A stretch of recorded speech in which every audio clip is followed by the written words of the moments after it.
Nagkabalaka siya kay ang iyang ano motor. Oh. Nabasa ka ulan.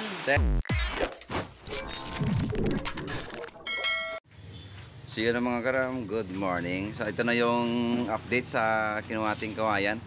Ayan o, yung ginawa ating ano sa restore ni Boss Parente. Ano ba ito? Oh, kape muna tayo mga karam.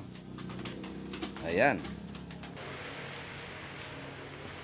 Ito mga karam yung ano, yung obra mo ni Kano, Bindunggo. Dire. Ano di, lutuan mo? Uy, lansang ba? Dito mga karam yung ano, yung ano to, sa restore? Sa restore dito. Tapos dito naman sa ito, pag nalinisan na to, ito yung kainan.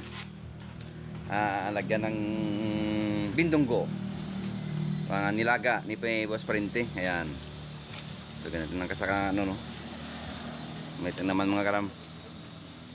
Ayan. Kasi walang ano walang panday. Wala panday no? Panday man na? Panday? Wala. Anak ng panday. Pero yung dugo ng panday wala. Ha?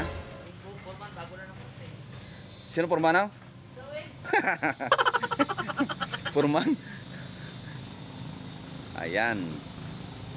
So yan naman po yung natin ngayon.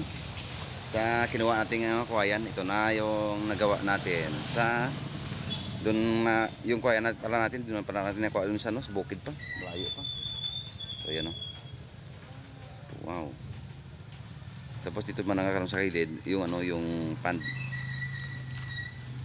Uy. Shout out boss. Yan o, yung pan. Hindi malapit lang yan sa ano yan sa kanyang ano tindahan. Ito mga karam yung luya, oh. Luya. Yan. Mga luya yan.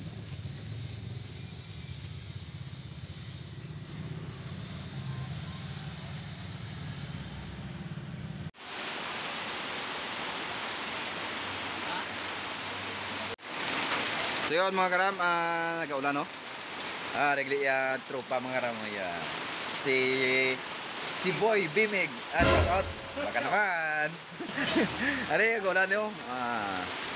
Gola na kita mga karam mo. Damol na.